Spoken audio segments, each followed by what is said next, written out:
Island, yung mga kinukuha ng mga well, after nung naubos yun, tumawid na doon sa Languyan Island. So napakadami nito, Zambales, Mindoro, Palawan, lahat ng mga quarries natin nag-contribute ng lupa doon sa West Philippine Sea. 2013, 2014, 2015. Walang kasing laki pa lang ng basketball court ang reclamation doon. Ni-report na namin ito kasi nakuha na namin ng picture ito.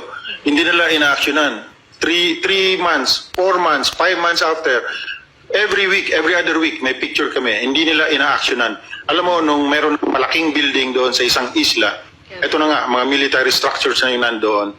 Ayun, may lumusot niyan sa media na litrato.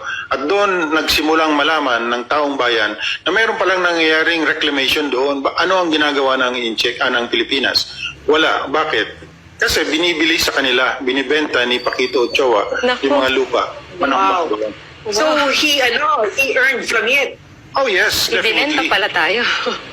Binenta tayo. Ngayon, sasabihin nila ang traidor yung Pangulong Duterte, administrasyon nito.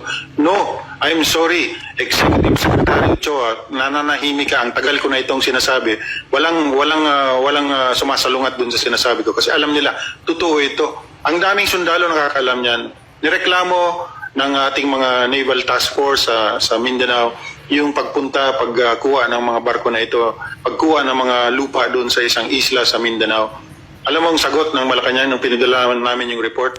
No, you secure them. Pinasecure pa doon sa Navy yung barko ng Incheck na naghahakot ng lupa. Did sila, Ambassador Albert de Rosario, do they know this? I think they know it. Sa highest level, alam nila ito. Kaya yung tribunal na yan, drama-drama lang yan.